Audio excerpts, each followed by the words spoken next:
کہ security forces کا بنو میں انٹیلیجنس بیسڈ آپریشن 22 خارجی دہشت گرد جہنم واصل کر دیے گئے، جبکہ ISPR کے مطابق سیکیورٹی فورسز نے بھارتی پراکسی فتنہ الخوارج کے دہشت گردوں کی موجودگی اور اطلاع پر کارروائی کی۔ سیکیورٹی فورسز نے خارجیوں کے ٹھکانے جو مؤثر انداز میں نشانے بنائے گئے۔ آپ کو بتاتے چلیں کہ سیکیورٹی فورسز کا بنو میں انٹیلیجنس بیسڈ آپریشن جبکہ 22 خارجی دہشت گرد جہنم واصل کر دیے گئے۔ ISPR کے مطابق سیکیورٹی فورسز نے بھارتی پراکسی فتنہ الخوارج کے دہشت گردوں کی موجودگی کی اطلاع پر کارروائی کی۔ سیکیورٹی فورسز نے خارجیوں کے ٹھکانے جو مؤثر انداز میں نشانے بنائے گئے۔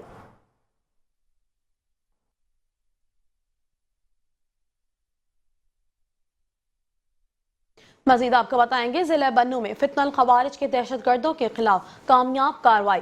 وزیر اعظم محمد شہباز شریف کا سیکیورٹی فورسز کو خراج تحسین۔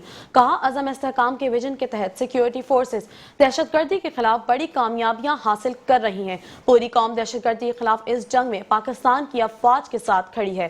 ملک سے ہر قسم کی دہشت گردی کے مکمل خاتمے کے لیے پرعزم ہیں۔ آپ کو بتاتے چلیں ضلع بنو میں فتنہ الخوارج کے دہشت گردوں کے خلاف کامیاب کارروائی۔ وزیر اعظم محمد شہباز شریف کا سیکیورٹی فورسز کو خراج تحسین۔ کہا عزم استحکام کے ویژن کے تحت سیکیورٹی فورسز دہشت گردی کے خلاف بڑی کامیابیاں حاصل کر رہی ہیں۔ پوری قوم دہشت گردی کے خلاف اس جنگ میں پاکستان کی افواج کے ساتھ کھڑی ہے۔ ملک سے ہر قسم کی دہشت گردی کے مکمل خاتمے کے لیے پرعزم ہیں۔